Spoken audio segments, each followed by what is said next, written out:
Je profite aujourd'hui qu'il n'y ait pas spécialement de recette à vous présenter. Demain, vous allez voir, il y aura la plus belle recette de tous les temps. Je laisse le suspense, mais beaucoup sauront de quoi je parle. J'en profite aujourd'hui sans recette pour faire une vidéo un peu d'entretien du levain. C'est vrai que j'ai expliqué comment on fait démarrer un levain, mais après j'ai peu expliqué comment on utilise et comment on entretient un levain. Première chose, je pense que le levain, il dépend beaucoup de la température ambiante. Par exemple, ici on est environ à 23 degrés. Et j'ai remarqué que le cycle du levain est d'environ 24 heures. Et je pense que toutes les 24 heures, il a besoin d'augmenter de 50% de son volume. Donc on parle beaucoup d'exponentiel ces temps. Vous imaginez, si on augmente de 50% tous les jours sans jamais l'utiliser, on va vite exploser. Donc l'idée c'est, si vous n'utilisez pas beaucoup votre levain, parfois il faut en jeter un petit peu pour pas partir de l'exponentiel et arriver à un moment où on doit en jeter énormément. Moi, ce que je vous conseille de faire, c'est, si vous n'allez pas beaucoup l'utiliser, c'est de le maintenir à un niveau assez bas, par exemple peut-être 30 grammes de levain, puis vous le nourrissez de 15 grammes, puis le lendemain vous le nourrissez de 20 grammes, et dès que vous savez que vous allez faire du pain, vous allez le nourrir un bon coup, et 12 heures après, il sera parfait pour commencer à préparer du pain. D'ailleurs, quand est-ce qu'on peut utiliser le levain? Donc là, moi, je vous parlais d'un cycle 24 heures, où par exemple, je le nourris le matin, et je l'utilise 24 heures plus tard. Ça, c'est une possibilité si votre levain est actif. Mais si votre levain est un petit peu en mode minimaliste juste pour le faire survivre, peut-être qu'au bout de 24 heures, il a vraiment faim et il est acide. C'est une possibilité. C'est pour ça que certaines personnes vous parlent du levain tout prêt. C'est une espèce de levain tout frais, tout actif, comme on a fait hier pour la tresse. Mais, donc, s'il est acide, c'est qu'il a faim. S'il est acide, c'est qu'il a faim. Ok. Il me semble, j'ai pas envie de dire de bêtises parce que j'y connais pas, mais il me semble que l'acidité, ça représente les bactéries qui sont en train de mourir. Il n'y a plus assez de sucre à manger pour les bactéries, donc elles meurent petit à petit. Donc l'idée, c'est de maintenir l'activité bactérienne Et dans le donc, levain. quand on le nourrit, elles prennent la farine pour se nourrir, et au bout d'un moment, même s'il y a une masse plus grande, il n'y a plus de farine en fait, il n'y a plus de nourriture. Exactement. Ok. En tout cas, c'est comme ça que je le vois, moi. Ok. Maintenant, ce que j'ai remarqué, c'est que si vous avez un levain qui va bien, vous le nourrissez, on va voir qu'il va doubler de volume assez rapidement. Un levain actif, en 4 ou 5 heures, il aura doublé de volume, voire plus. Donc il aura atteint le niveau maximum de sa pousse en 4 ou 5 heures. Moi, je pense qu'à partir de ce moment-là, on peut déjà utiliser le levain. Donc là, on aura un levain bien actif. Si on l'utilise juste après la pousse principale, on aura un levain bien actif qui ira très bien pour, par exemple, quelque chose de sucré. Une pâtisserie ou la tresse. La tresse, j'avais fait exprès de nourrir le levain 12 heures avant pour avoir un levain bien actif, qui n'est pas trop acide.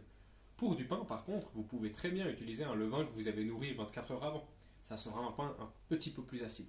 Donc là, je vais le nourrir.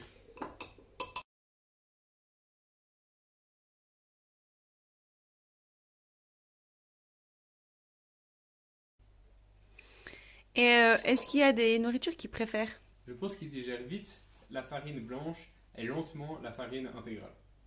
Donc je pense qu'il y a la même chose de l'indice glycémique de la farine elle-même pour le levain que pour nous. Donc ça ne veut pas dire qu'ils préfèrent la farine intégrale.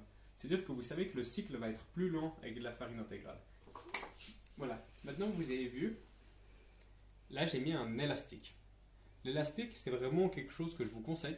C'est ce qui va vous permettre d'observer votre pousse. Parce qu'il faut savoir que le levain, une fois que je l'ai remué, il est tout en bas. Donc là, il est tout en bas parce que je viens de le remuer. Donc je vais pouvoir voir en combien de temps il va augmenter de volume. Encore une question, le bocal là il est fermé, mais il va s'étouffer le pauvre levain. Alors ça, c'est toutes des théories complexes. Il y en a qui disent qu'il faut le fermer hermétiquement, d'autres avoir de l'air. Donc là, moi, j'ai une sorte d'entre-deux. C'est qu'il n'y a pas de joint ici. Donc il y a un tout petit passage d'air. Et c'est une technique qui me convient très bien. Ça fait 2 heures que j'ai renourri. Et on voit déjà qu'on a quasiment... Enfin, c'est dur à dire, mais je pense qu'on a déjà doublé de volume en 2 heures. Voilà, alors maintenant on est 4 heures plus tard et on voit qu'il a vraiment triplé de volume avec beaucoup de bulles sur les côtés, donc ça montre que c'est un levain très actif. Maintenant il va se stabiliser comme ça, 4-5 heures, et après redescendre petit à petit. Et d'ici 20 heures, donc 24 heures après l'avoir nourri, il va commencer à avoir vraiment une odeur un peu acide qui indiquera qu'il a faim et puis qu'il voudra manger. Pourquoi faire du pain au levain? J'ai envie de répondre par 3 arguments différents. Le premier, c'est le goût. Je pense qu'il y a vraiment ce petit goût acide qui se transforme vraiment au petit goût sucré lors de la mastication, qui fait un contraste et une explosion de saveurs dans la bouche qui est incomparable avec n'importe quel pain du commerce. Le deuxième argument, c'est la conservation. C'est un pain. Alors moi, j'aime vraiment le pain qui est frais. Un pain du commerce, 24 heures plus tard, déjà, je le trouve un peu sec. Le pain au levain, je trouve qu'on peut largement le manger pendant 2-3 jours. Il est encore frais.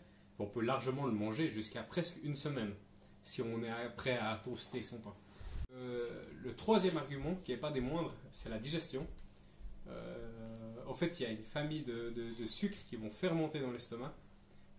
Et le blé en fait partie. Ça s'appelle le fructane en particulier. Vous pouvez aller voir toute une littérature sur les FODMAP. Et le levain, en fait, il va faire fermenter les sucres en dehors de l'intestin, du coup, parce qu'il les fait digérer pendant la fermentation, pendant que la pâte monte. Et du coup, on a un pain beaucoup plus digeste. Et c'est des résultats qui sont confirmés par différentes études scientifiques. Donc voilà, je pense que faire du pain au levain a vraiment de très gros avantages et j'espère que vous appréciez l'expérience.